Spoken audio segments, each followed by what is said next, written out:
Kasus lainnya, seorang polisi terdakwa kasus pencabulan anak divonis bebas. Dalam persidangan, hakim diduga hanya menyandarkan putusan pada tidak adanya saksi saat kejadian.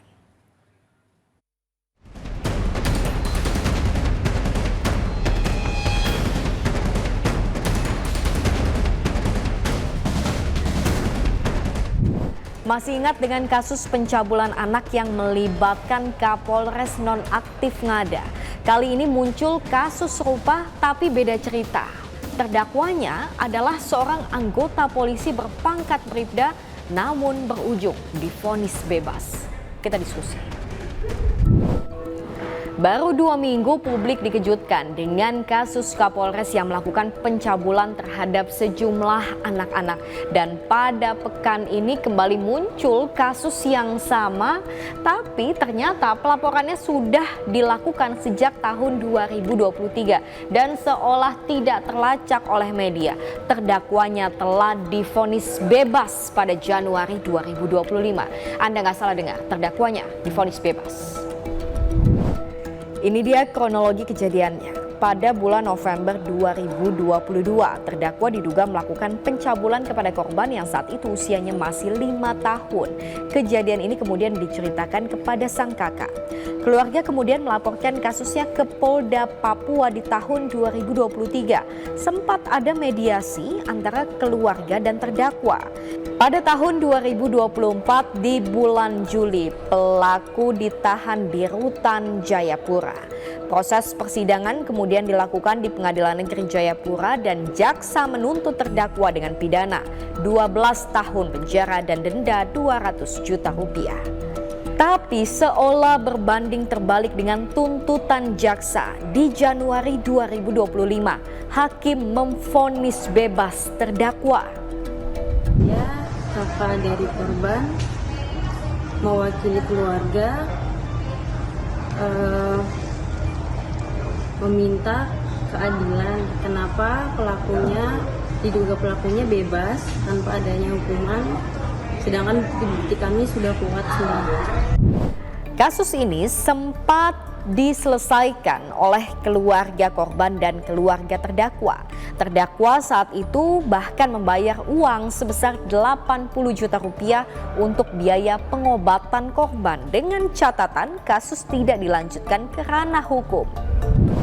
Ada missing puzzle di sini, tapi kemudian kasusnya berlanjut ke meja hijau. Dalam persidangan, hakim diduga hanya menyandarkan putusan pada tidak adanya saksi saat kejadian.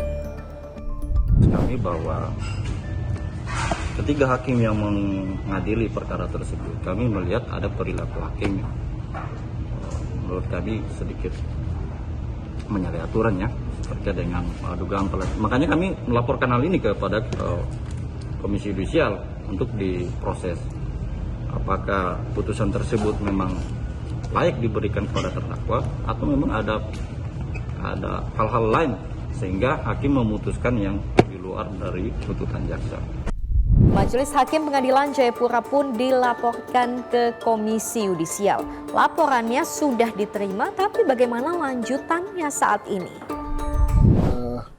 Dugaan pelanggaran kode etik yang dilakukan oleh hakim dalam kasus pencabulan anak yang dilakukan oleh oknum polisi di Kerom. Dan pada pertemuan tersebut kami menyampaikan bahwa kami akan menerima laporan, kemudian nanti kami akan melakukan analisis dan telaah terhadap laporan tersebut. Kemudian nanti setelah kami melihat, kami memverifikasi kalau misalnya laporan tersebut masuk kategori dugaan pelanggaran kode etik, maka kami akan proses terhadap hakim yang bersangkutan. Apa yang terjadi saat ini dikhawatirkan hanya akan menjadi episode lanjutan dari masih tebang pilihnya penegakan hukum di negeri ini. Hal yang janggal sekali gitu ya dalam hal ini. Sebenarnya gitu, kasus-kasus kekerasan seksual itu kan di ranah privat dan memang tidak ada saksi gitu. Tapi dalam Undang-Undang Tindak Pidana Kekerasan Seksual nomor 12 tahun 2022 disebutkan bahwa satu orang saksi ditambah dengan alat bukti itu saja sudah cukup. Apalagi tadi sudah disampaikan bahwa bukti medis sudah menunjukkan bahwa dia korban kekerasan seksual.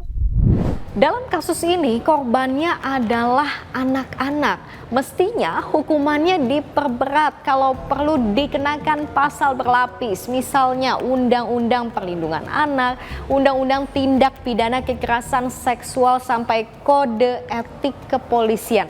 Tapi masalahnya yang terjadi saat ini adalah terdakwa divonis bebas sementara korban masih berjuang untuk pulih dari trauma yang dideritanya. Di mana letak keadilannya?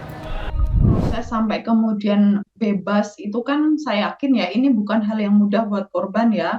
Kita berharap ada keamanan yang diberikan oleh negara, ada perlindungan yang diberikan oleh negara ini buat anak dan juga si keluarganya dan juga kuasa hukumnya gitu ya sebagai pembela yang selama ini mendampingi korban dalam setiap proses peradilan. Karena kalau anak ini kemudian tidak diberikan perlindungan oleh negara, kita khawatir ancaman atau intimidasi bisa saja dialami oleh anak ini dan kita nggak mau kemudian dia menjadi korban berulang. Vonis ini jelas bukan akhir, melainkan awal mencari keadilan bagi korban. Jangan tutup mata, kita kawal bersama kasusnya. Lanjut diskusi di kolom komentar.